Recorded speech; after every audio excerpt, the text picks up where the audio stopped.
Ladies and gentlemen, up until now you've seen the creature perform the simple mechanics of motor activity, but for what you are about to see next, we must enter quietly into the realm of genius. Ladies and gentlemen, mesdames et messieurs, Damen und Herren, from what was once an inarticulate mass of lifeless tissues, may I now present a cultured, sophisticated man about town. Hit it! The Sketch-O-Matic Show.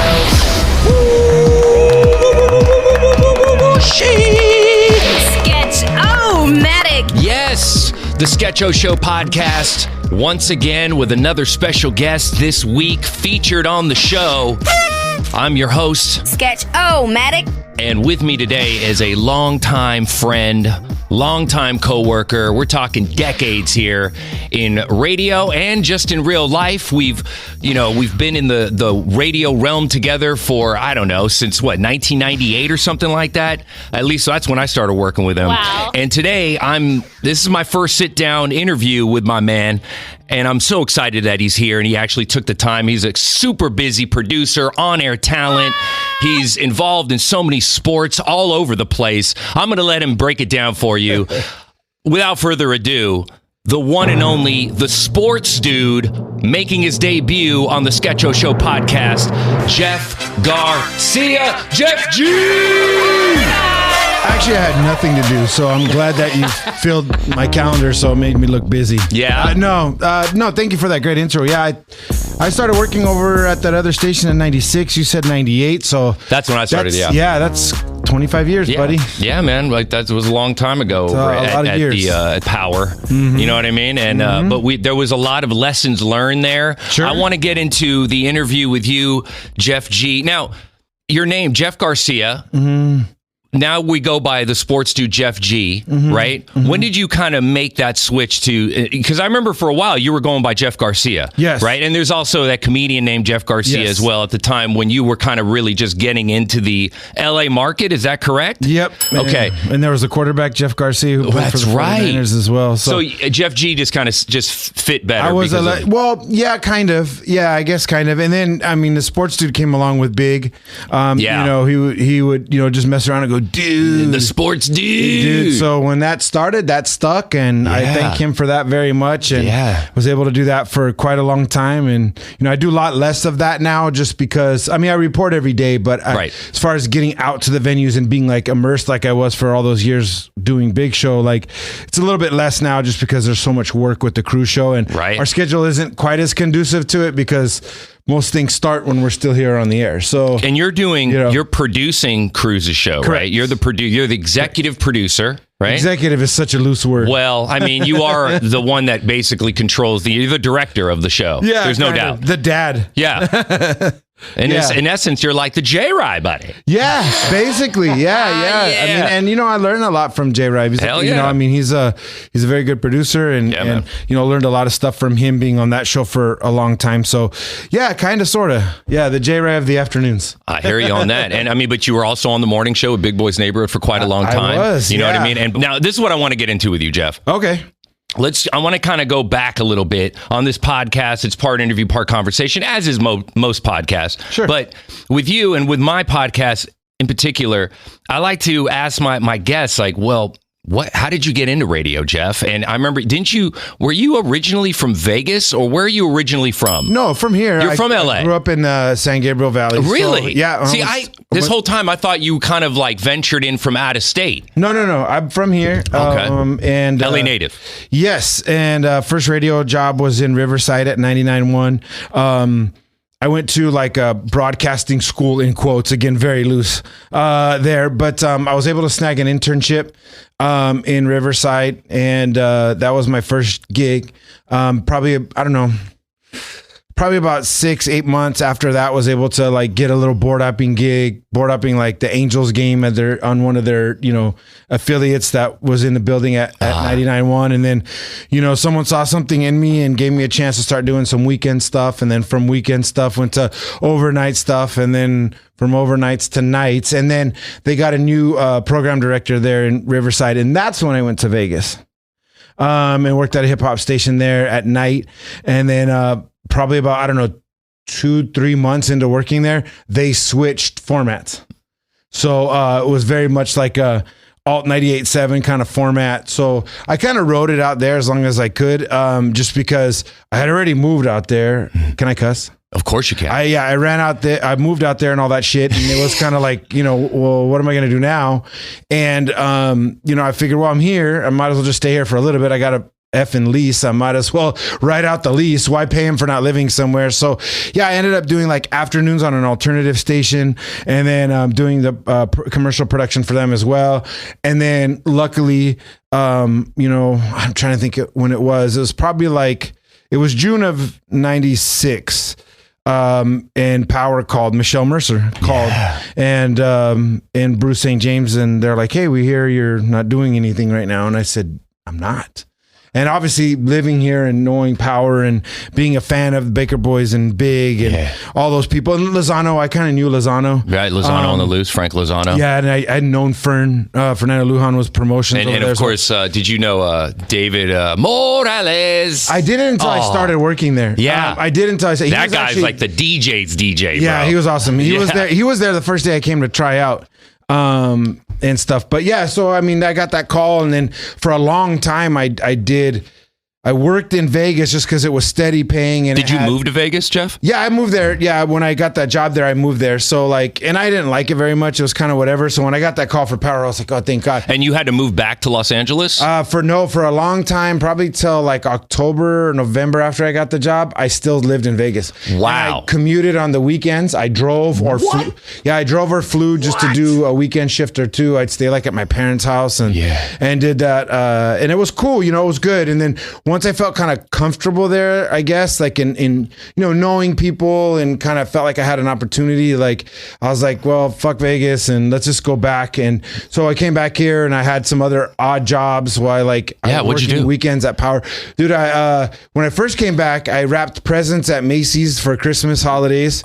And then I got a job at a beer company, like stocking beer and doing merchandising and stuff. What year was this? 96, the end of the year. Mm-hmm. And then, so that was that. And then, luckily, an opportunity opened up, doing commercial production for Power. Right. And so, I made myself available for that. I was making myself available the whole time while I was working those secondary jobs and all my little side hustles. Like I made myself available to Eric Edwards and other people, like getting drops, or, hey, you need a voice, or you need this or you need that. And like Big would, they would do like outings sometimes, like Six Flags and stuff like that. And then they need someone to fill in. And I was always like kind of that fill-in guy. Like, that's how I got hit. That was so nerve-wracking too. Like, really? Just doing, well, yeah. I mean, it's one thing to be on Sunday afternoon on Power, and then it's a whole nother thing to be on 3 to 7 or whatever on Power. Like, that was just like, whoa. I mean, it was a lot to take in at the time, but thank God I didn't do that horribly. Jeff, I got to tell you, I remember listening to you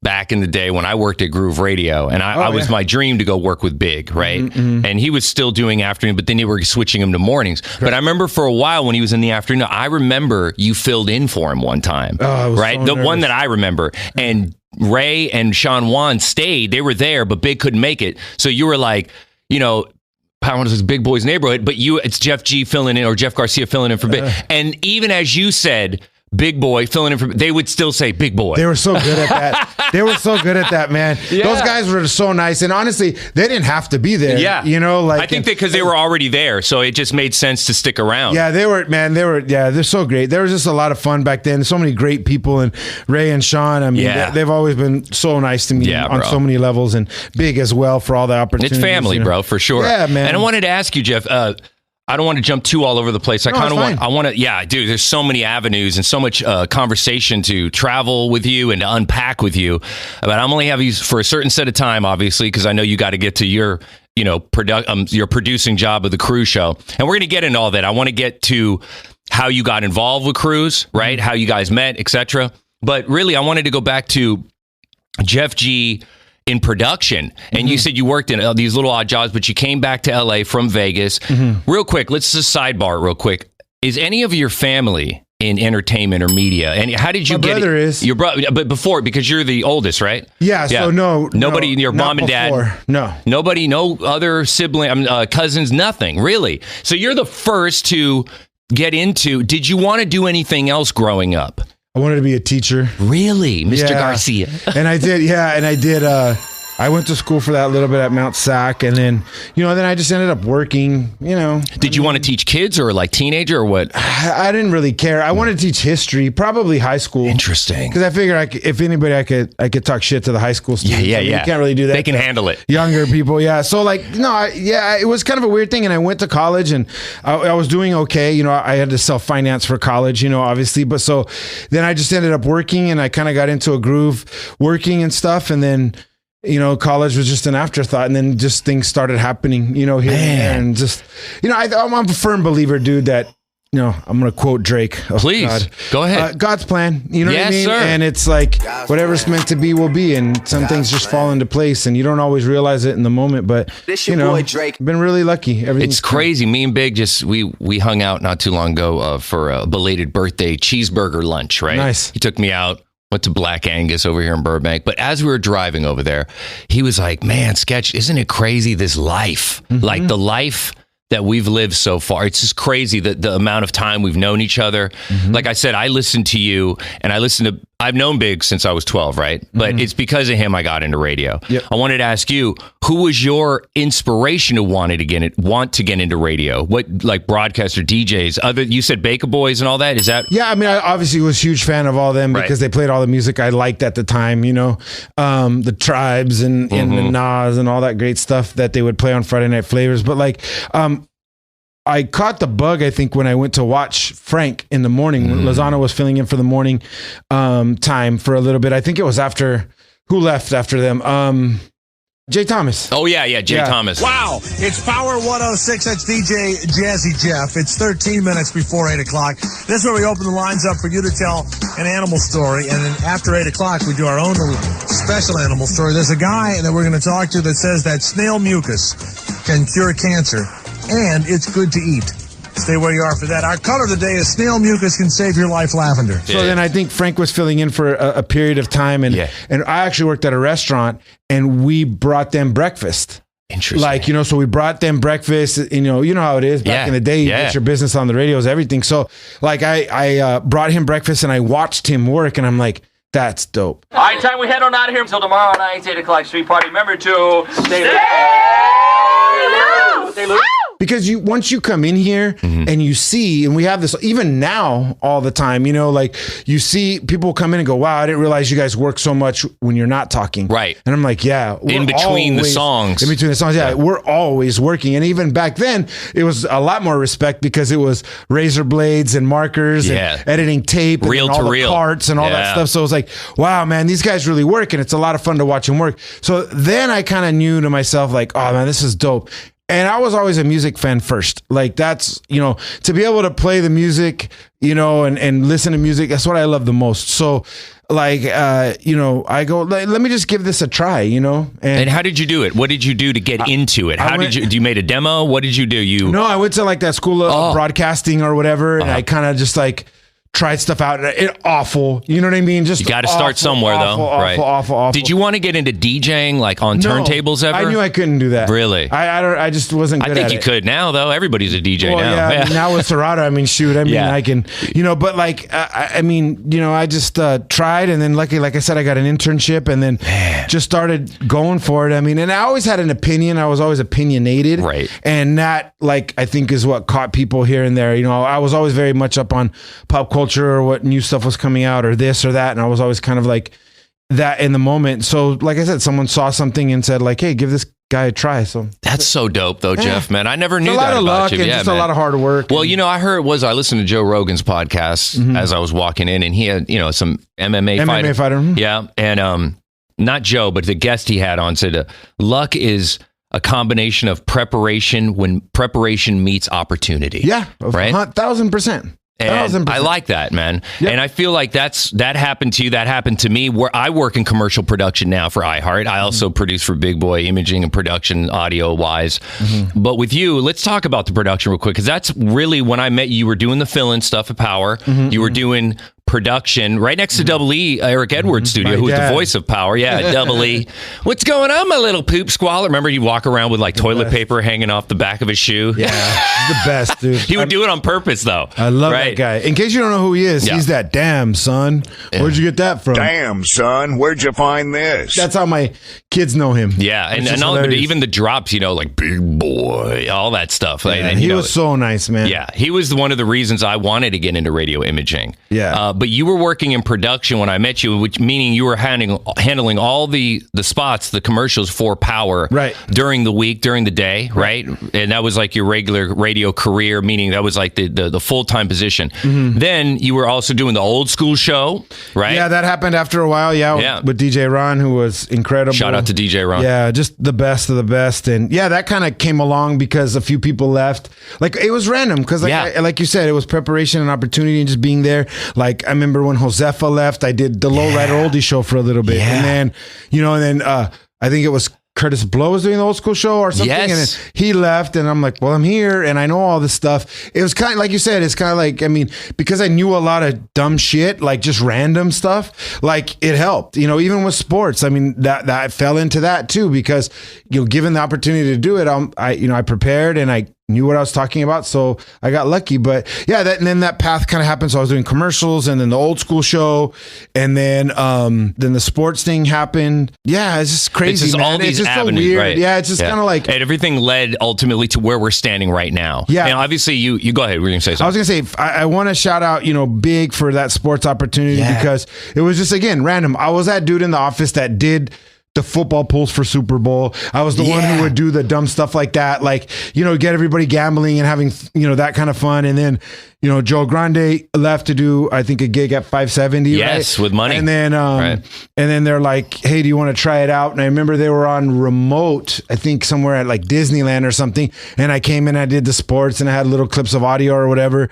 And then I remember Big telling me, like, we heard it once and we knew that was a perfect fit for you. Yeah. And, Joe was always so nice too. I talked to him a lot about it, everything after, and he'd be like, hey, here's my contact at the Lakers. Here's this. I don't remember where else. Maybe it was Dodgers and Kings, a couple other places. And he's like, hey, here's my contacts here. And just don't embarrass me if I refer you. And I was like, I won't, I promise. And then, over the course of the years, obviously I, make sure that I did a good job with all those contacts and appreciated them. And actually turn them into other things and things like that. But, for Big, for that opportunity, and for Joe to, have a welcoming hand even on his way out was pretty cool. And then, for Jimmy Steele at the time to kind of allow me to move around, and I was able to still keep the old school show and do all that. And, it's kind of crazy. You look back. Dude, you were heavily embedded in so many different departments within the programming side of Power in that era, in that time. I had left for a few years. I remember I came back, and I was lucky to come back, again, because of Big.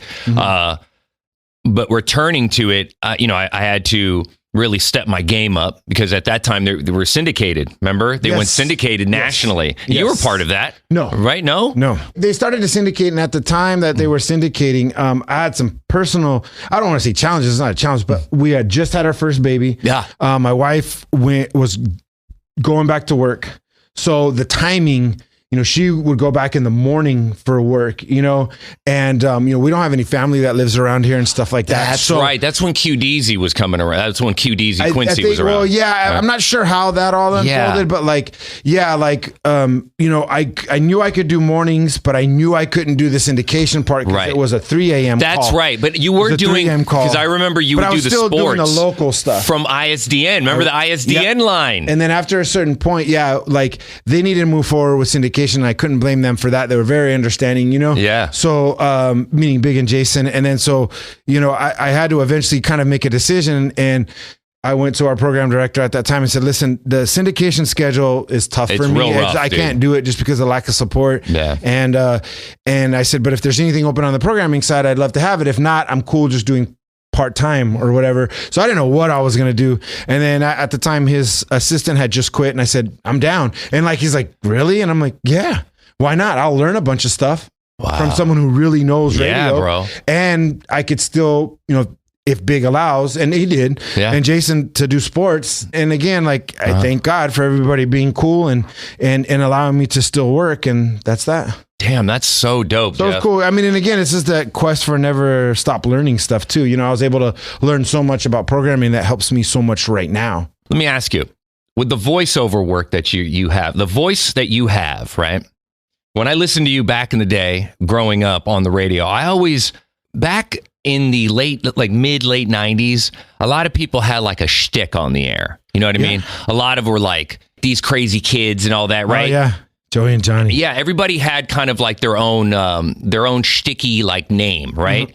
But when I heard you didn't have any of that. You were just Jeff Garcia, just kind of like straight ahead. You know what I mean? You didn't have like the over the top. Oh, he's pounding. You know what I mean? Like you just kind of did it like. Almost like I remember I would refer to you as a Latino Carson Daly. Yeah, because you know what I mean? When he was on TRL, there was no shtick to him. He just kind of came on, did his thing, straight to the point. Yeah. But it was he just made normal, very cool, like very just a straight ahead delivery. And that's something I admired you very much for, because obviously you still have that till this very day, because the person that you hear on this podcast right now, and the person you hear on the Cruz Show on Real 92.3, and even back in the day at Power, is the same guy off the air. I'm not different at all. Right. Yeah, I think I probably talk more shit now because that's what's needed on the show, is to be the contrast to Cruz or give the unpopular opinion a lot of times, just to stir the pot. And as the producer, that's what you want, So like, I think I talk more crap now. And you know what, Sketch, it's a thing, because that's, depending on how you look at it, that's probably why I wasn't ever on my own show, or had a show in one of the big time slots, because I didn't have that thing, I didn't have that thing in quotes, but I was also that guy that could fill in on any show. Yeah. And just because I was decent enough to do it, So yeah, it was a gift and a curse in a way, right? Because that's not my personality. It's just not. Like, I'll mess around and have fun and, do my thing, but like, I don't have a shtick. I didn't. I would probably be helpful advising people on what they can do to make their shtick a certain way, but I never was good enough at pulling that off, That's interesting. So I was just kind of like, but that's okay. That was me, and I was just kind of being myself, and if that meant I wouldn't be full-time, then that's okay. Yeah. But I was able to be a player on a huge show, and again, thanks to Big and thanks to Jason, and so like I was able to find a fit, and that's kind of what we all try to preach now on the Cruz Show, is everybody has their lane and they play it very well. And Lechero does, and Jackie does, and Cruz does, and then there's me just for that little extra, So it's I love it. It Jeff. works now, and that's a collective learning from all these years of watching great people. Jeff, you have the non-shtick shtick. That's the shtick. There's no shtick. It's the vanilla shtick. It's very, but you know what? It's radio though, bro. What I love about you, Jeff, is that you know radio in so many different areas. It's not just on air. I see you editing on Pro Tools. I see you, writing copy for Cruz sometimes when it's needed because the other copy's too long or what have you, or there's just bullet points. I see you go that extra mile and take the initiative. For so many years, bro, I've learned quite a bit from you myself, man. I'm not gonna front about it. I've learned a lot from you. I mean, we've complimented each other, yes? Yeah, no, I mean, I think that like that's the whole thing. Like, people are so, I don't know, they're so quick to think they have it figured out, and that's okay to act that way because you want to have confidence, right? Like, that's okay, but you have to always be soaking up things like the copywriting I learned from Jimmy, some of the style and flair, it's from Big, and then some of the bit creation, how to utilize the crew from Jason, and then commercial production from imaging maybe from you, and I think that like you pick up things and then you make them your own. Yeah. That's what a good, it doesn't matter. That's a good athlete. That's a good entertainer. That's a good radio person. That's a good production person. Like, you have to be able to see everything around you and then take and go, okay, I don't want to do it just like that because that's not mine, but I can do it like this and make it work for us right now in this moment. So to me, that's what I like to do. I like to learn, observe, sit around and, talk some shit and figure it out how to make it work for what we're doing right now.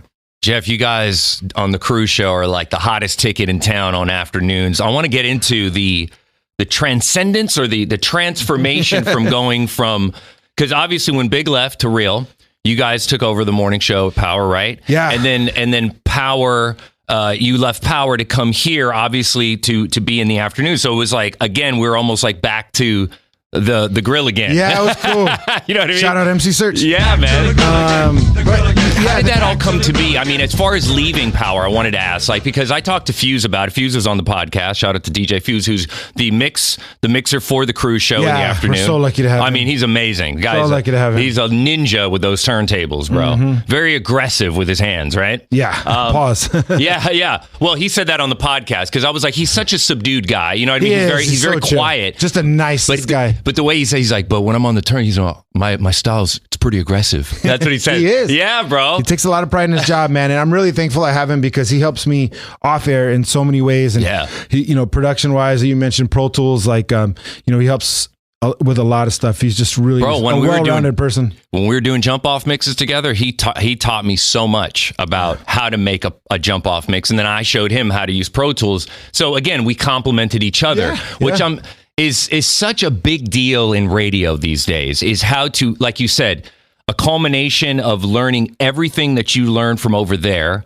applying it to what you do now. That's what I do. I talk about it on this podcast when I listen to Joe Rogan, when I listen to even Fred Rogan, when I listen to Big, I listen to Stern, I listen to all these different people, and I try to it's like going to school for me. I'm not just listening for entertainment. I'm listening to learn and to apply it into this podcast in some way. Like you said, not copying, but taking the same objective and applying it to your own scenario. Absolutely. And it could just be a spark of an idea. Like, it doesn't have to be the exact idea. It could just be that one thought or that one break on whatever particular show could spark an idea in your head that's completely different, but works perfectly for the situation that you're in. I mean, like your production, again, all those years being on Big Show and hearing how you did things, how you made things efficient, all those different things like that, because I do the imaging for this show. Yeah. Yeah. So I'm able to take some of that stuff that I learned from you and apply it here. So let me know if you need any sound effects or some imaging sound effects. You know what I mean? Like the real good stuff. The really good stuff. Yeah. That's the stuff I steal from the internet. Well, that stuff is good too. Allegedly. Oh, yeah. That's what YouTube is for, man. YouTube to MP3, bro. That's what it's all about these days. Allegedly. But when it comes to chase cuts or stuff like that, I can hook you up with a library. You know what I mean? Because I've given it stuff to Fuse and even to Juan from Big Boy Show. Just elements that you can implement into your own imaging. Or even Quasi has a lot of stuff too. But you know how busy he is. Everybody's running around here with their pants on fire most days. You know, that's just how it works in LA market radio. Absolutely. But to go back to what you were saying, it's you have to have an open mind. You have to have an open mind. Yeah. It's good to be competitive, but you can't be too competitive because when you're so competitive, you could cut off opportunity. Or when you're so stubborn, you could cut off opportunity. The whole thing is you have to be open and accepting to listening and observing and taking what you can get from other people. You can't sit around and think you got it figured out. And you never get complacent. That's the minute you stop working. Right. And when you stop working, it's over. That's what complacency it's like watering is. a plant. Yeah. But complacency, which is something I've never seen you do, Jeff. I try not to. I've never seen you get comfortable. I know when things get a little hectic, we have to procrastinate. Meaning we push everything until the prioritize, right? Prioritize, which was something Jason taught me. He was like, well, what's a more important sketch? Put it at the bottom of the list, and that's how I learned to not panic because it gets overwhelming in this market, in this company in particular. It's a great company to work for. Oh yeah. But they do make you grind. And it comes from all the years of working over there and even other stations prior to that. And then applying it to what we know now. Let's get back to the Cruz show. And coming over here from 106. Should we start in order though? So over there, when Big left, this will be a quick story because there's not much to it. But when Big left and came over here to iHeart, I at that time was still working for our program director and doing that. And still doing sports with Big in the morning. And so when Big left, I was there. I had no idea that any of this stuff was happening at all whatsoever. And it was crazy news when I heard it. And, because Big was such an icon. I mean, to a very big degree, sorry, the bad pun. You're punny. He built that station, Yeah, bro. and to what it was at that time. And, absolutely. So obviously it was heartbreaking to see that. Sometimes change like that is not easy to deal with. It sent shockwaves. It through did. The radio realm. God. Oh my God. But you know what, man? If anybody deserves to call their own shot, it's Big. Yeah. Well, he put in the work, man. He definitely put in the work. Absolutely. So you have to respect that, respect that move. So obviously I did. And then, as the weekend kind of went on, I remember it was Super Bowl weekend, ironically enough. And I remember getting a call and from our program director and him saying, okay, listen, I don't know if you've heard, but this happened and I'm going to put Cruz on in the morning. And I said, okay. I said, well, if you need me to go in there and do any pseudo producing, like, I'm down. I like that. I think he knew at the time, like, that I was very aware of pop culture and all that. I mean, he was in meetings with me and all that stuff. So he knew that I knew stuff, again, random, stupid shit. No, but these are all jewels of knowledge that of radio, little Jeff. things. Not just radio, but just dumb stuff. I think you know better than more than what you say, though. To be honest, I think you're very modest about it. You've always been that way, Jeff. But I think that you are a quiet giant in this arena, man. And you've been doing it for so long, Jeff. But please continue. What were you saying? Well, thank you for the compliment. Absolutely. I hate compliments. I don't do well with them. Cruz, but you know me, bro. You're like my brother, man. No, I know, and I appreciate that. I do. I honestly do. But so that all happened, and then and I get a call later on in the day, well, go in the next day with them. And I said, okay. And it was really weird and really awkward for a very long time because there's nobody that can feel what Big did all those years. So it's kind of like we're just trying to find ourselves and figure out stuff. And there was a few people that had stayed back as well. And then, it just took a long time to figure everything out because I had never done that job. Cruz had really never done that job, except for a little bit, I think, in Vegas. And it was just all so new in such a big market. And then, of course, everybody hates you because you're not Big Boy, which, again, it is what it is. And then social media being what it was, you wake up every day to you guys suck ass and fuck really? You guys. And yeah, and the it's trolling, cool. Bro. And it's okay because you got to just learn to tune that out. Yeah, you got to. It became a really good lesson for us. And then, once we kind of found the right players and once we kind of found the right rhythm, we were able to do okay, Right. And then, so we had some new owners over there at Power. I don't know how much we were in their future plans. So we decided to take a chance and put ourselves out there. And luckily, Doc and Kevin Legret, who work here at iHeart, saw some talent in us and saw some potential in the move. We didn't want to stop doing the show that we were doing. We wanted to make sure it was really important to continue the morning show energy wherever we went. And we knew we weren't going to be on in the morning. So we kind of pitched it as, hey, we can be kind of that morning vibes, but in the afternoon. And so then, that was well received. And again, thank goodness for Big's blessing.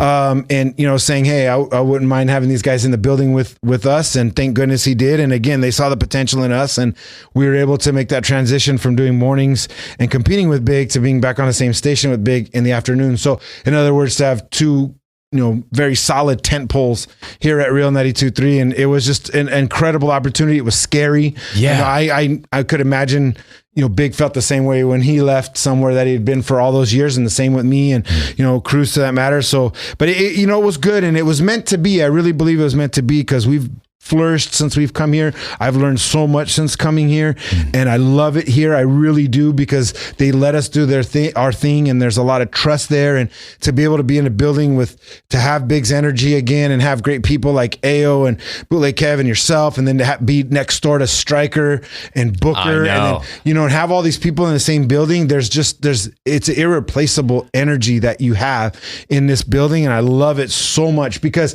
I can't do a shitty show when I know Stryker's at the same time slot as us, and JoJo, they moved up to afternoons too. And it's like, we cannot take any fucking days off because there's so much talent now in the afternoons. It's amazing. And, again, kudos to Big for doing that entertaining kind of afternoon show back at Power with Ray and Sean that I would actually fill in for. So, it's kind of a whole weird full circle moment, but it's like, it's full awesome. Circle. It's just kind of cool, It's so cool. It's very surreal, Jeff. And it is. It's weird, but it's awesome. It's weird in such a good way. I wake up every day and I trip out. Like even walking over here right now to do this podcast with you, man. Yeah. I was tripping out because I live across the street now, and being able to walk to work is a blessing. It's so fortunate because I walk over the freeway and I just see people sitting in traffic, But to me, I'm just like, man, I go through I come through the secret freight elevator door, you know what I mean?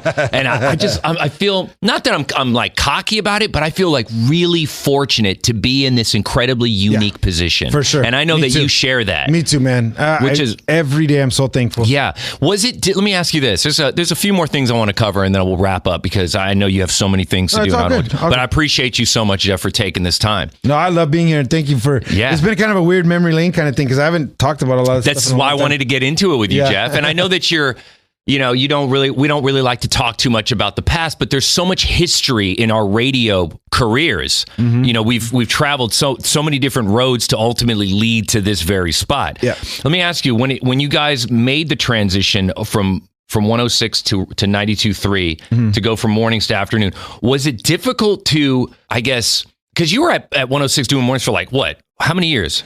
God, I don't even know. Was it like 5? More than that. Yeah, right? It was more than it's that. Like 7.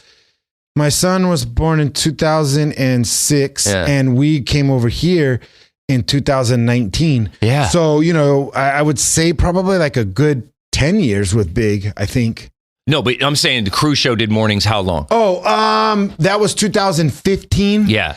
2015 to 2019. So 4 years. 4 years. 4 years, maybe a little longer. Yeah. Some change after. And shit, we didn't even come close to figuring anything out till the last year. I'll tell you that shit for sure. For sure. I mean, that's the truth of the matter. That's wild. I think it's a good thing for people to understand though too. It's like, I don't care if it's a podcast or it's a YouTube thing or whatever. You're not going to figure it out the first day. You're not going to figure it out the first month. I'm still figuring mine out. Yeah. We come in and figure things out every day in the moment. It's a process. It's a process. It's a process. Yes. And then once something works, then you repeat it, and repeat it and then make it better and then get it right. So, I mean, you're always going to be figuring something out. Yeah. And you can't be ashamed of that. No. Like, I think we live in a world right now where everybody is fixated on having the perfect tweet because they can back the characters up. They could sit there literally and take 25 minutes to write a tweet. Well, in the world we live in, we don't have that fucking luxury. Not at all. You got maybe a few minutes until the next talk break and you're live and there are no takebacks. All you have is the dump button. Yeah. I mean, that's the only thing. And you only use that when really necessary. So, but I think that's the whole thing. And we had a Francia Raisa. She's on How I Met Your Father. She's the one who donated the kidney to Selena Gomez, right? Really? Her dad is a radio legend. And he was she grew up around radio. Her dad's El Cucuy. So El Cucuy? Mm-hmm. From... You talking about La X? I think so. No shit. So she told us, she goes, I grew up, I understand how hard you guys work and I understand what goes into your job every day and how much you guys work to do your job and how everything's changing and every day's different. And she goes, we tape a 22-minute episode, and we could pick up takes and do whatever we want. She goes, I have a ton of respect. And I think that's, again, goes back to what people can't see. There's a lot of working out things. There's a lot of figuring out things. And there's a lot of fly by the seat of your pants. And it's just kind of like, you can't get in your own head. You can't get in your own head like a tweet. You can't get in your own head like a Instagram picture and finding the perfect angle. You just got to fucking go for it and live with the results. And that teaches you not to take yourself too seriously too. And I think that's a really good lesson. And I try to teach that to my kids because they're Gen Z and they're obsessed with the TikToks. Everything's got to be perfect. And if it's not perfect, then you suck. And then one comment can fuck you up for the rest of the day. And it's like, here, we just kind of roll with it and have a good time. And it is what it is at the end of the day. And I think that's why you get the energy you get on the Cruz Show, because we all get that and we don't take ourselves too seriously. And I think everybody does such a good job. And I'm very appreciative that we all buy into that philosophy. Bro, wow, that was so well said, Jeff. I love the way you're able to just, it's almost like you're doing a break right there. That is truly your radio DNA hard at work. Thank you. In just that little piece you said right there was so succinct. Thank you. Let's get back real quick to the being in the mornings at 106 and then coming after. Was it like difficult to go, man, we're going from mornings to afternoons because, almost some, like you said, with online social, some people would even view that as going backwards. You know what I mean? But because you're going from mornings to afternoons, did you ever feel like that? I personally didn't think I didn't think that at all. I was excited. I understand that opinion respectfully. There was a lot of people that really didn't figure it out. I remember when we quit over there. Right. We had a lot of people calling and everyone assumed we were doing mornings somewhere else. Right. Everyone's like, you're going to go to mornings at AMP. You're going to go mornings here. You're going to go mornings there. And I'm like, well, I can't say anything. Obviously we couldn't because we already signed our deals here and we couldn't say anything. So, but it depends on how you look at it. Right. And I think like for myself and for Cruz and Leche, it was kind of like, well, let's do some different shit because respectfully, no one had done any kind of radio like that since Big did. And since the Baker Boys. Yeah. Because Bakers were on the morning and then they went to afternoons. Remember? At the Beat, right? Well, no, even at 106, because when Big went first to the mornings, they put the Bakers in the afternoon, remember? And then they left to go. And then they left to go to I mean, what are we talking? Decade. More. 20 plus years. Yeah. So it's kind of like, well, fuck it. Let's give it a try. Yeah. Our biggest thing was, well, shit, we don't have to get up in the morning anymore. So fuck that. That's awesome. You know what I mean? Like, which is cool. So, we're going to be on during happy hour so we can drink, you know what I mean? And just be different. And I think again, based upon all the experiences and Cruz, if you think I'm a radio fan, Cruz is 10 times a radio fan. All you guys are radio guys. So except Leche, who wasn't. And Jackie actually is, and she's very, Jackie's still new to the but she's a big fan of radio. Right, no, she's a radio gal she's for a radio sure. Gal for sure. And she's young J-Lo. But again, you take all the stuff that you've seen and heard, and then you look at the opportunity and you say, why not? Right. We're going to iHeart. You know what I mean? Bro. And Big's going to be on in the morning. We're going to be on in the afternoon. They're going to let us do the show that we do now, but over here. And then there was who's going to mix for us? So there was always some little things. And Cruz, I'd heard about Les and he said, she's going to be awesome. Trust me, I think she'll be good. And I'm like, okay, she has a story. She is. She's from here. Yeah. And I was like, all right. I remember we had a conversation at Talleyrand, which, if you're from Burbank, Talleyrand. And he showed me, the Leslie's IG. And I was like, well, fuck it. Let's go for it. So then, did you know Leslie prior to that? Not at all. You never met her. Never heard her. Never really? Heard anything. And then, so I said, cool, that's it. So then we asked Doc, we said, okay, well, we have to have a mixer. We don't want to play, songs. We don't want to play rotation. Right. We want a mixer to keep the energy the same. And so we had come over to the iHeart Theater. It was a Monday. Yeah. Funny part is we did an interview with Little Yachty at an offsite studio that we had booked, but I couldn't tell anybody that we were leaving.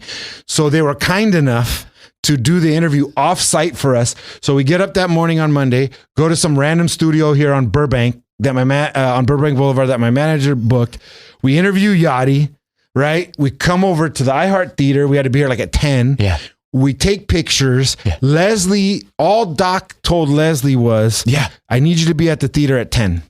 She had no idea why she was coming. She had no idea. She walked in and saw us and was like, what the fuck is going on? May I just quickly jump in? Sure. Leslie was on the podcast. I think it was episode 6, if I'm not mistaken. Doesn't matter. But she was on and she reiterated that exact what you just said. Yeah. Because she had no idea. It was by surprise. She went to the bathroom, check her makeup, came back out and saw Lechetto walking out of the bathroom as well, the men's bathroom as well. So they're both walking through the hallway.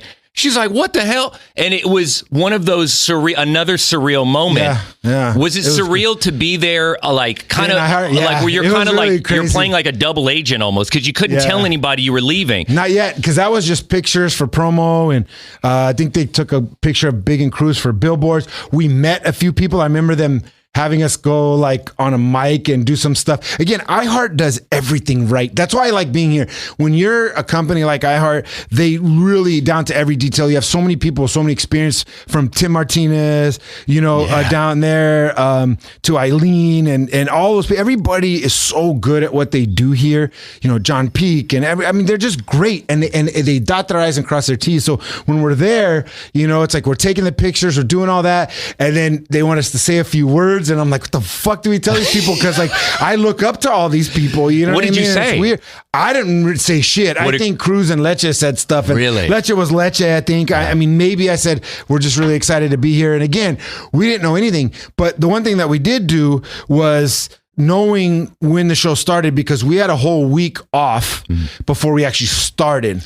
So we took the pictures and then we had a week to do stuff. And then we started the show, I think, on the following Monday. So I booked a shit ton of interviews.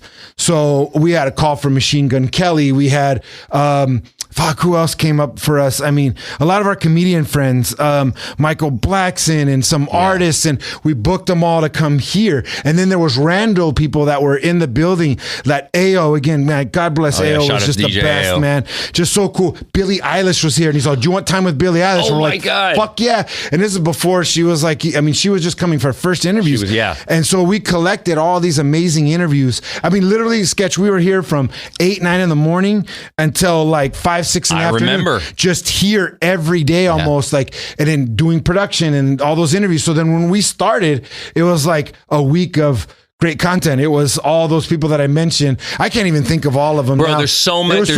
There were so many that happened that week. But again, it was that preparedness and the opportunity and being ready to just do what we could. And then, we come on the air and we have a new board op, and it was just, man, it's such a blur, and it was very difficult in the beginning. But like, we got into a really good groove, and Les was just the best. Like, I'm so thankful for her, and again, Cruz and Leche for we gave it our all, You still do, bro. The journey is still going. How many years are you celebrating over here at iHeart? Since 2019, what is it, like? So it'll be 4 years in April 18th. Because I started working in production, for commercial production with Tony Sanchez in 2019. It was January 11, 2019 when I got hired, and I just celebrated 4 years, right? And there's a couple more things I want to ask you. No, we got time. We're good. Yeah. Leche. How did you guys discover Leche? Obviously, you were still at 106, right? That's one question. The other one is, how many years were you over at Power? Since, 94, you said? 96. 96. So how many 96 to 19, so 23 years before I left. God damn. Yeah. That's over 2 decades. Yep. And then Leche, we were looking for a sidekick when we were on in the morning. Right. We had tried a lot of people to no avail. Crystal B said, hey, my boyfriend manages this kid. He works at Buffalo Wild Wings. He's funny. He's random. Why don't you bring him in? And so we brought him in. No radio experience whatsoever. Really? Well, no radio experience whatsoever. Charismatic as hell. Yeah. Funny. Fast talker. Yeah. And he, and I remember, I think we did some kind of like dare or some random thing with him, and he streaked in the hallway at Power. Really? And I can never unsee that moment. It was just a lot of ass. It was just a lot of ass. And no, it's not on YouTube. Oh, okay. And, and we all knew immediately that there was something there with him, and it was just whether or not he could make a schedule work. And honestly, man, it's been such a pleasure, like, knowing Leche. He's so supportive. Like, this guy comes out to my kids' soccer games, football games. I mean, he's just like one of the nicest people, and he's got a ton of talent. He's funny because we don't know what job title to give him, and he's like, I'm a vibe curator. A what? A vibe curator. So he sets the vibe, and he does. That's true, man. He sets the tone. 1,000%. Sure. Sometimes I'll joke and tell him he's a fluffer for Cruz, but the energy that he's able to, he's like that battery on the back, right? Sure. Like, he's so good with that and with Cruz, and they have such a great chemistry and stuff. But he's just an amazing person off the air and on the air. He's just so funny. He calls it like he sees it, and it's not always right, but he's gotten to know radio really well, and I'm really proud of how much he knows and how to apply it and stuff too. He's just, and when I'm out, like when I'm on vacation, man, this guy fucking steps up, and he knows the move. He knows how to keep the train running, and again with Jackie, who's soaked up so much in such a little bit of time too. I just feel so great.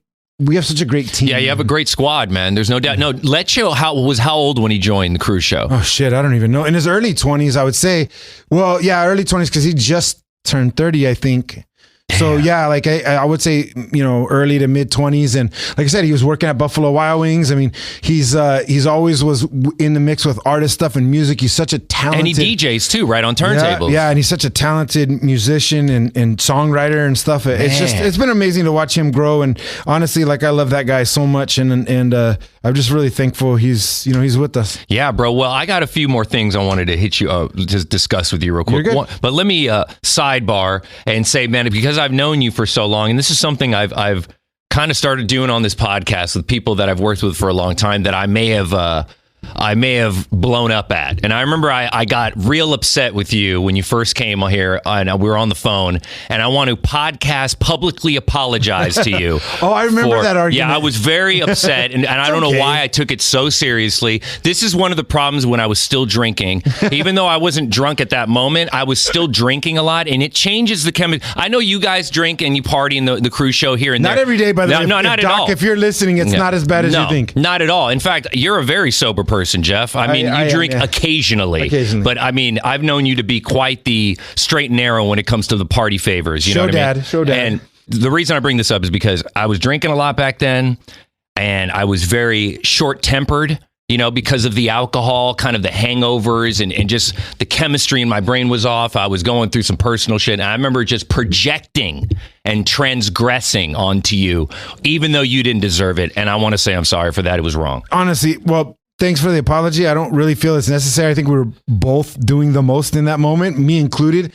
And we were under a lot of pressure as well, too. I mean, we were learning how to do things the iHeart way, and it was very different. Like I mean, I mentioned it a few minutes ago. Coming over, there was a lot to learn, and it was really hectic for us in the beginning. Yeah. We had a Juan who would do production for us at the morning show over there, and that Edgar, right?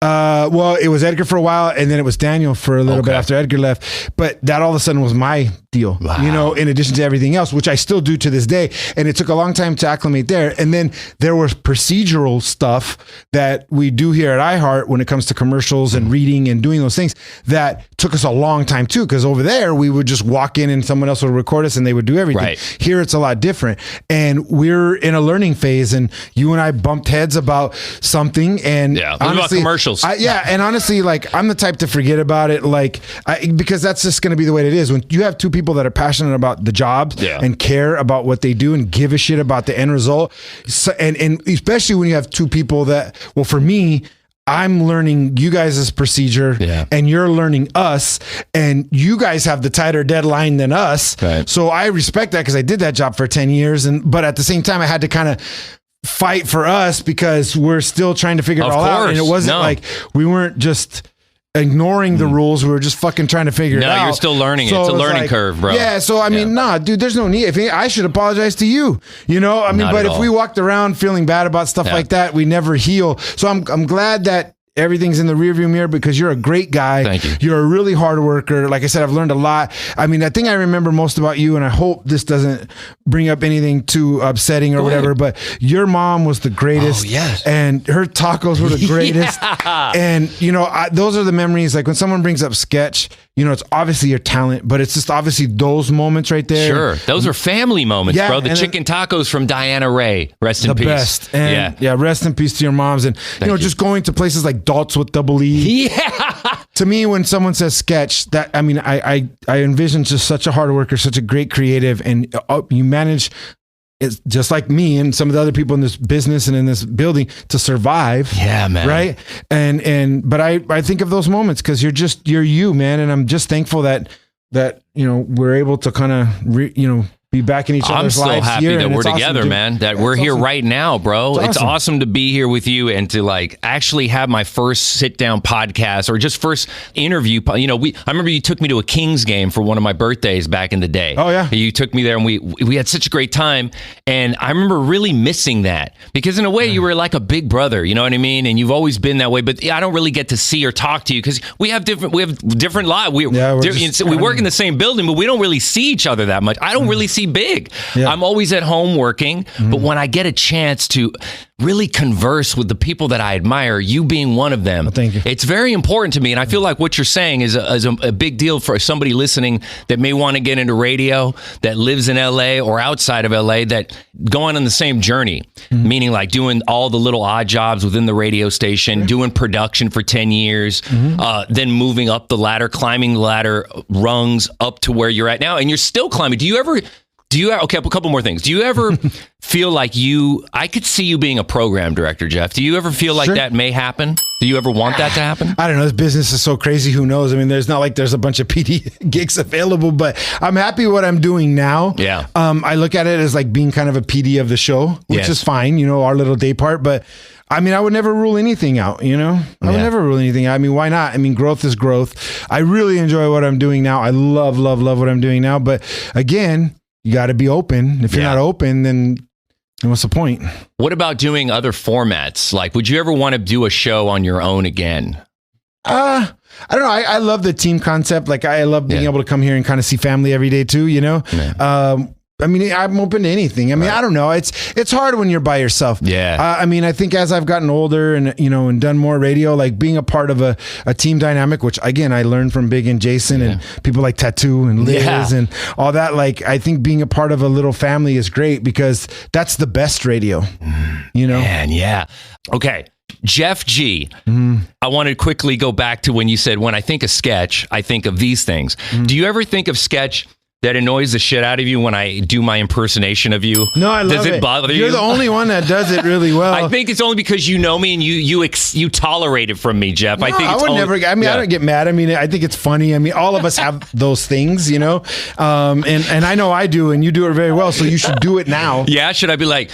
Because here's for the people that don't know what we're talking about. I have an impression of Jeff G that I started doing at Power a long time ago. Yeah, and I remember even Johnny would do it, and I think Johnny was good at it too. Johnny would. I think that he originally did it in the hallway. I remember we're in the promotions office, and he was like, "Oh, dude, fucking Jeff G, dude, he's gonna come to the fucking house también, dude." And we'd say Jeff G strings all of his words together. I do. Yeah, but that's what made it so funny, though. It'd be like he makes up Spanish words that don't exist, but you don't. Well, this is us exaggerating, okay? It'd be like, fucking Jeff G on the extrañazo, dude. We're so busy, dude. Now, the so busy came later here, right?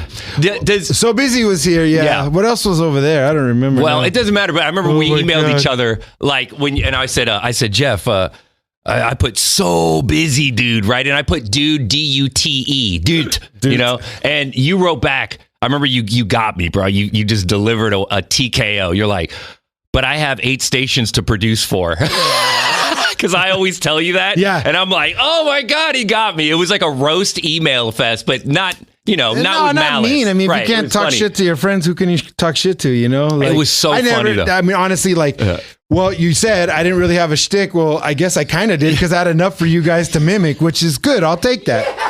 You know what's funny, Jeff, is that the impression of you that I do it's not done to make fun of you. Oh, I don't care. I do it because to me, it's an because I do impressions of people. No, you do. That's my thing. And if I do an impression of you, that means I fucking love you. Or I like you enough to pay attention to every little mannerism that you do and how you say things. Obviously, my Jeff G impression is over the top, like on Stern, when they have Gary calling on the phone, or they have somebody, Fred doing the Ronnie impression. Yeah, it's so over the top. That's what makes it funny. Of course. But when you talk, you don't talk like that. I just do it because I do kind of. Well, it's only when you're excited. Yeah, and I mean, I don't know. I've changed a little bit, but yes, that was me for a very long time. Me for a very. No, but I love it though, Jeff. Do you do any voiceovers? Can you do any accents other than the fucking Jeff G accent? Fucking stupid. No, I don't know. No, not really. No, I've never really tried. Have you? You've never try to do like a British accent or Australian accent? You know, people do the UK accent sometimes. Yeah, no. Real 92.3. Yeah, bruv. Man, we used to watch like some the Snatch movies and stuff. Did you ever try to do an impression of like Jason Statham? No. That was you. You would do those really well. Come on, let's try it. Who took the jam out of your donut? Can try something. What was that guy's name in Snatch? Boris the Blade. Oh, you mean Governor? Governor. That is a Bricktop. He's a useless shite, that boy. Yeah. I don't do. Yeah, I'm not a good. Feed him to the pigs, Errol. Errol. Feed him to the pigs, Errol. I think we should drip dry him, Governor. Punish him for me, Errol. I want that pikey to face. I could never do a Pikey accent either. Oh, yeah. Pikeys. That was Brad Pitt's character, the Gypsy Mickey. That was a great movie. But we used to do a lot of that. We used to talk a lot of movies, bro. We talk a lot of TV now, too. Yeah, so let's get into that. Let's wrap up with on a high note of the television shows, man. You hit me to quite a lot of good stuff on the tube, man, on the different apps, streaming apps. Yellow Jackets was one of your faves. Love Yellow Jackets. What else have I just watched Fleischman is in Trouble. I started that. I didn't finish that. Oh my God. It's so good. I really, really like that. I binged it. I can't binge things anymore. Like back to back to back. Fleischman is in Trouble. I couldn't stop. That's a crazy story, too. It's so well written, especially Lizzie Kaplan, bro. Oh, I love her, man. She's amazing. She really carries that show. Claire Danes and Jesse Eisenberg, yes, they're like the headliners. But she does the VO and all that stuff. She's like the Jeff Garcia. You see, dude? What are you watching right now? What are you into? Oh, man. TV's my escape because, we were around music all the time. I like Poker Face with Natasha Lyonne. I haven't seen it yet. That's really good. Yeah. I like Shrinking on Apple Plus with what's his name? Harrison Ford's in it, and then Jason Segel. Yes, I like that. I love The Offer on Paramount Plus, which I finished. The Stallone Show on Paramount Plus is Tulsa pretty good. King. Yeah. I don't know I'm trying to think what else. Have you seen Severance on Apple? I have not. I'm lagging on that. And I'm lagging on Dope Sick. You recommended to me. That's a really good one too, man. But I like a lot of TV. Yellow Jackets will be back soon. I dig that. I'm excited. The Last of Us, the one of the... I have not seen that. I'm waiting. Yeah, bro. I want to watch that. It's the only show that I'm like watching every Sunday as it comes out, which is hard for me. I don't like doing that, but I'm like, I can't wait. I have to, and I've never played the game, but I'm a big video game buff too. Yes. So knowing that, I was like, and I started watching the walkthrough of the game on YouTube without any commentary, just so I could see how well it matches, and it's almost every detail. Yeah, I've seen some of that stuff on the gram too. It's pretty interesting. I want to Google Yellow Jackets real quick because one of the actresses in Yellow Jackets is on The Last of Us, and I've told you about her before. Hold on, let's go to the cast real quick. Linsky, and I just found out she's Australian or something. Yeah, I didn't know that. She was on 2.5 Men for years. Yeah. And this whole time, I thought she was like from Minnesota. It's crazy. She's a really good actress, man. She's she's got booked for a lot of things now since Yellow Jackets. But she's on The Last of Us. She's like kind of not the bad guy, but she's like a boss lady. Bro, she's badass, bro. She's capping fools. I don't want to give anything away, but she's tough. I'm going to get to it. Yeah. But I'm really thankful. Again, you talk about all these years together, decades and all that, to be able to still have something in common and be able to still talk about, shows and just have that thing is great, man. I'm really thankful for that. And I'm thankful you had me on, man. I really appreciate it. I appreciate you stopping I haven't talked about a lot of this shit ever. So it's really interesting to talk about. Well, I would like to invite you back on the show. I mean, do we have to wrap up right now? I really don't have anything more to say. Oh, really? I'm teasing. You got me, I'm going to do a Stern. I've said it all. You said it all. You said it all. Oh, speaking of Stern, how long have you been listening? I mean, decades. Yeah? Yeah.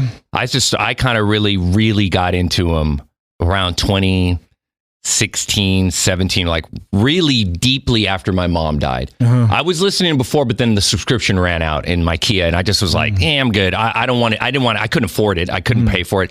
At that time, I was like, I'm not paying for radio. But then after my mom passed and I got another new Kia it was my first new Kia car, right? That I brand new, everything else was pre-owned. It came with the 3 months. And I remember when I got it, I was like, you know what? That's it. I cannot not have this. I have to have Stern in my life every day, right? Just because it's school for me. It's radio school because I would listen for their production. Their production quality is top tier, man. And I would get jealous on their phony phone calls. I'd be like, just like you said, applying things. I would listen to phony phone calls and then go, how the fuck are they doing that? How are they getting it? So it sounds like there's 3 different people talking, but really it's the same voice.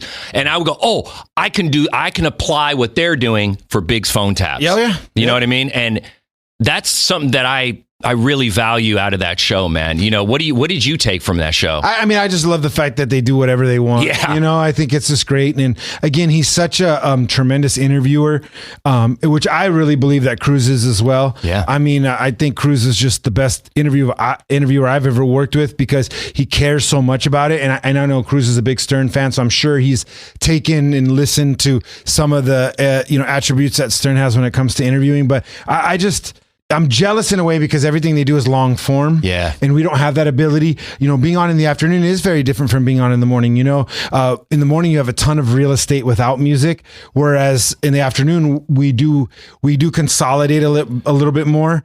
It's more music driven though. It's more music driven because when people get out of work, they want the party, they want to chill, get home and be in a good mood, but they still want to be entertained. So it's just finding that balance for us. So I am jealous of Stern in that regard, but I just feel like I learned a lot. I mean, I think that a lot about the dynamics of having a radio family and different things. And they're just so good at what they do. They are the standard. He is the standard. He is the best broadcaster to ever live. And the fact that we're able to listen to him every day is good. And I think that he's taught all of us so much. And he's the man, dude. Yeah, bro. It's wild. I wonder who's in their imaging and their production, because it's like the unsung heroes behind the scenes that I want to know. Yeah. You got Chris Wilding. You got... Oh, he's the best.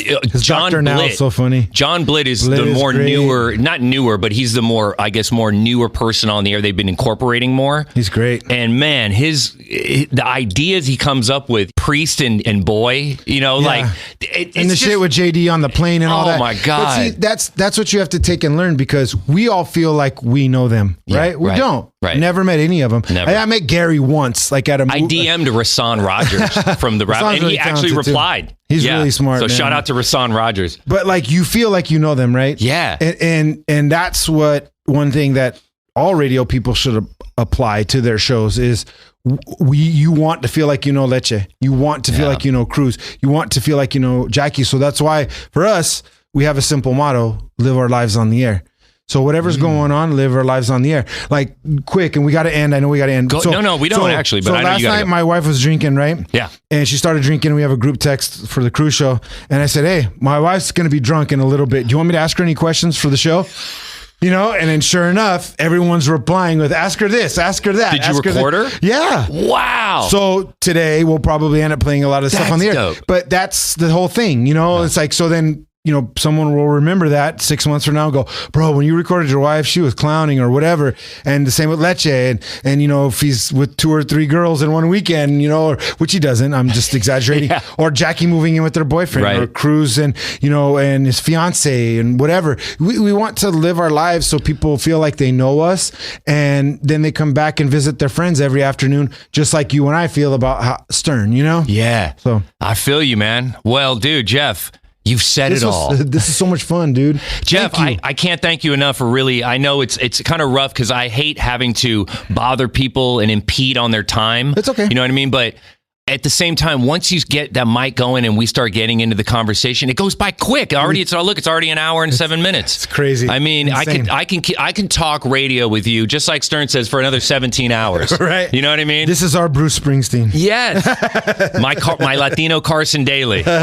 Dude, thank you, Sketch, for everything that you've done for all the stations that I've been at, because you're a great inspiration. I think you're just a talented dude, and just like the memories that we were talking about, and just some of the subtleties you've taught me on Pro Tools and that I've still carried to this day, and just being a good dude and giving us space when we came here for iHeart and giving us time to learn, even though we've had that bump. But and I'm sorry about that. I'm sorry too, and so I think that I'm just very appreciative that we've been able to be friends for this long of a time. Yeah, bro. I salute you. Congrats on the podcast. Congrats. Thank you, man. Well, I couldn't make it happen without the guests that have taken the time to be on the show. I started the first 2 episodes just me doing talking to myself on the phone, kind of doing it John Frost style. That's funny. Where I'm editing myself in, but talking over myself. That's funny. It was very frosty, That's but funny. It only lasted for 2 episodes in that regard, because I was like, I can't keep doing this. I need guests. And Tim Conway Jr. was the first guest. Oh, OG. Before we wrap up, super OG. I got to bring up Fred Rogan, who just recently retired from NBC4 LA after 43 years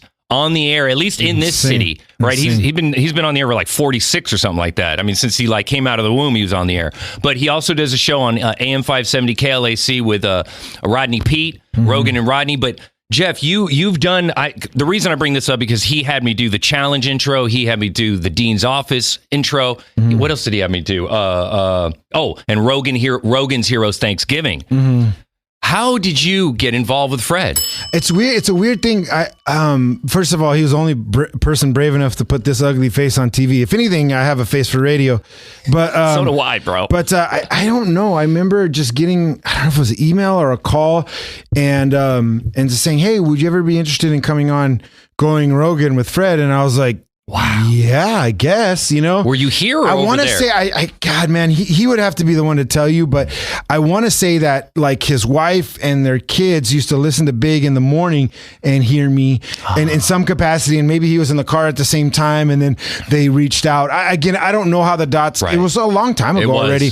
Right. And you've been rocking with him for a minute on Going Rogan. Yeah, like every few months or whatever, a few times a year. And like, it's a lot of fun. And the main thing is he let me be me, and I would have that same, dude stuff on the air and just be me and make jokes rather than be the nerd with statistics. So he let me be me, and it was just an incredible opportunity. And to this day, even through the pandemic, we were doing it from home. So I really, I did a nice little tribute to him on my IG, and I'm just really thankful for that time, because I felt like I learned a lot. And again, I would just kind of go for it when I was on there, and I didn't try. I try not to take myself too seriously. Sometimes I look back at him and be like, "Oh my God!" But what do? You just got to keep pushing. Jeff, you and killed it. I mean, I know you. It's crazy when I see people like I've seen Cruz on KTLA 5. You know what I mean? I see Petros and Money. I see Petros on TV. I see him on different games that are outside of the state on like ESPN or some, random football game.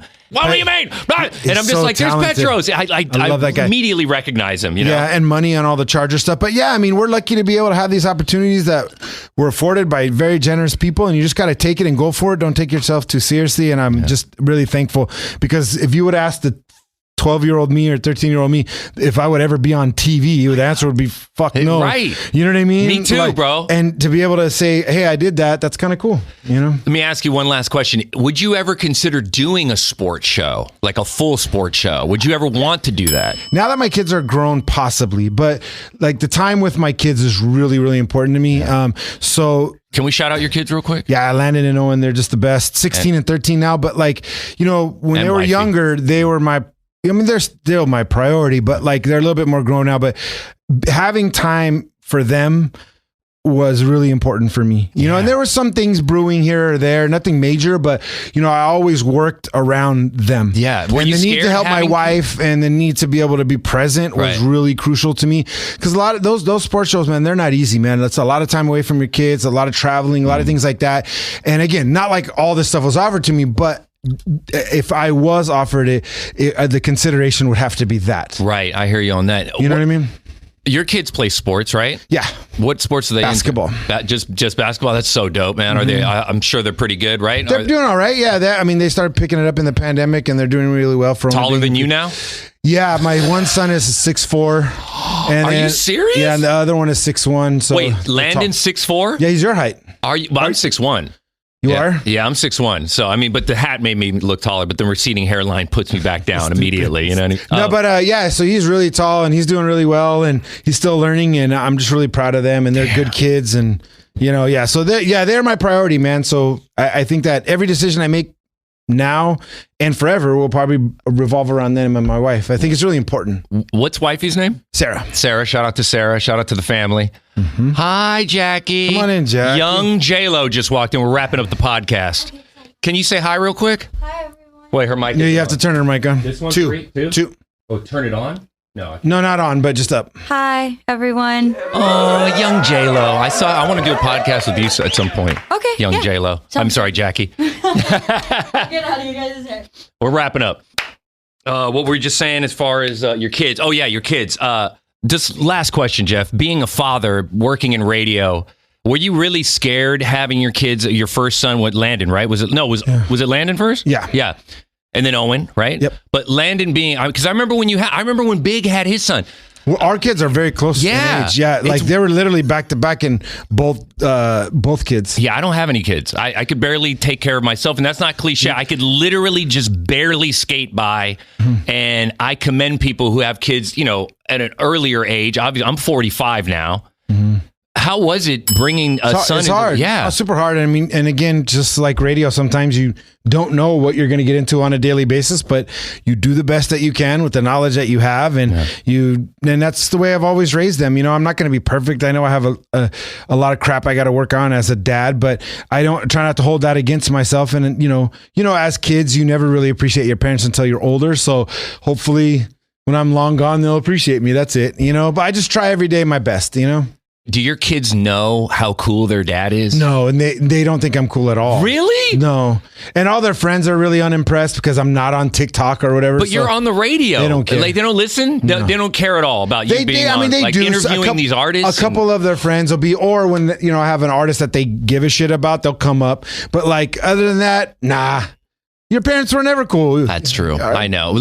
I know I said I was going to end this on a high note like 40 minutes ago, but I'd be remiss if I didn't ask Kobe Bryant. Yes. I mean, you had a relationship with Kobe. You guys knew each other, right? You could call Kobe and set up an interview? Or, no, not really. Right? At one point, you guys I remember you were doing a lot with the Mamba. Yeah, that all came through a good friend, JC Prieto in Nike. And I was lucky enough to host some of his shoe releases, a handful of them. We developed a cool little relationship. I was covering the Lakers at the time. Yeah. So, we would see each other obviously a lot, and I'd be at a lot of games, and he was just always the best. And I was always just myself around him. And we would talk soccer and random stuff, and he would advise me. When we had Landon, he was, advising. He would say "Oh, you got to try these teething tablets, man. I'm using them right now with Gigi, and all different things." So it was really cool, just cool, casual, and he was just always really, really, really good. And again, thanks to all the folks at Nike and Jay, I was able to do a lot of things with them, and it was fun. And it's just, man, I'm just so lucky, and I'm, miss that guy. And, whenever he would come on with us at Big, and he came on the Cruz Show here quite a few times, and just the nicest human being. And I know I miss him, and I know LA miss him a lot. And he was so great to all my kids. And what was the last conversation you had with Kobe? We had him September of 2019 on here. It was about his books for young adults, like his daughters, and we had him on talking about the books, and we talked a little bit. By that time, he was retired already, so we talked a little bit about that and LeBron on the Lakers and things of that nature. But that was the last time we spoke with him, and last time we saw him in person was sometime in 2019, earlier that year. Yeah. Because I remember when you got here, right after you got here, I remember Nipsey passed away. That was before we got here. I mean, didn't you just get here? It was probably about 2 or 3 weeks after. What day did he pass? I'm not sure. I think it was the end of March. March 31st, 2019. You weren't here yet? Damn. April 18th. We were That's here. right. It was 2 or 3 weeks later. That's right. Okay. I got a little confused because I remember it happening all around the same month or within the same few weeks, right? There's a lot going on. Man, it was such a crazy. But then Kobe, you saw him in 2019. Yeah. And I wanted to ask you this. So you have that interview, the last interview you did with him. Can I get that for the podcast so we can play a piece of it just in respect to Kobe? Of course. Jeff, how you doing, man? Great, man. So good to hear your voice, man. Everything good? Yeah, everything's good, my brother. You? Great, man. Kids are doing well, keeping me busy with the sports, just like yours are, I see. Kobe predicted when Jeff's son was going to be born. Yo, that's crazy, Garcia. We worked together the same day, and I took my wife to that particular event. It was in Santa Monica. It was a captain's lunch, Kobe. And you said, you told my wife, you're about to have that baby today. And what happened? 7 hours later, she had the baby. Wow. Man. Hey, amazing, right? Great guy, man. And just, I'm very lucky to work with him. And again, I just was myself. I didn't try too hard. I just was be myself. And, he was always just a really gracious dude. Did you ever get to go to his house? No. I mean, we weren't like that. I mean, I think a lot of people assume that, but not only I could never call him or anything. Right. It was always, work related. But again, I'm just thankful that he trusted me to do the interviews or trusted me to host those things. So it's all surreal, man. It's just all crazy, super surreal. Jeff, you've done a lot in your radio career, man, and I hats off to you, bro, because you're I couldn't have done it without a lot of help and a lot of cool people giving me opportunities, Well, Jeff G, I can't thank you enough for being on the podcast, the Sketcho Show podcast, having you debut finally after decades of friendship and working side by side in radio. Finally having you on is a real honor, bro. And I'd love to invite you back on the show at some point. Honor to be on. Hopefully I have more stories Jeff for G, later. I'm going to let you get to work, and thank you, sir. You know what I mean, dude? Hey, dude, it's a real good look, dude. But then again, dude. Oh, good for you. And how was it? The Sketch-O-Matic Show. Hey, too much information and shit, man. Shut your mouth, essay.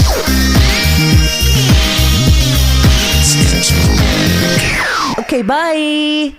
Can you do any accents other than the fucking Jeff G accent, dude? Fucking stupid.